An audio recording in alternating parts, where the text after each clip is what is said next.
Okay, kalau korang ada kripto ataupun kalau korang ada gold, korang tolong dengar ni, sebab tak lama lagi akan berlaku satu event yang penting yang akan impact korang punya investment. Jom dengar video ni sampai habis. First, kita lihat apa event-event penting yang akan berlaku tak lama lagi. So hari ini adalah 18 Mac.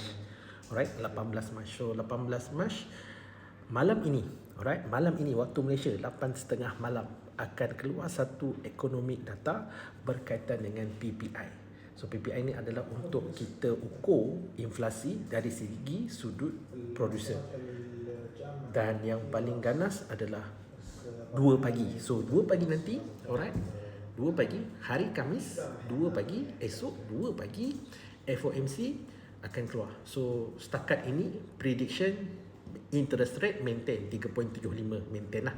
Dan 2.5 kita ada FOMC punya conference, dia akan kongsikan apa dia punya planning interest pada masa akan datang.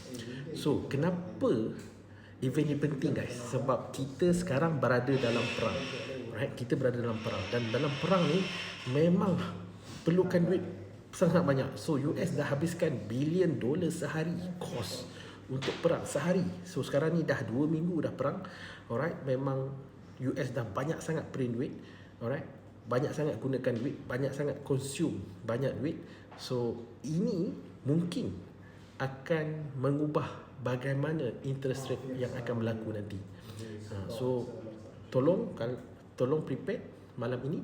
Dan kalau korang lihat, first kita lihat emas pun sekarang tengah sideways, dan selepas pullback dia pun tengah sideways, dan Bitcoin pun sama tengah pullback dan sekarang ni tengah sideways. Semuanya tengah menunggu event ini. So apa yang kita expect dan apa yang kita kena tahu?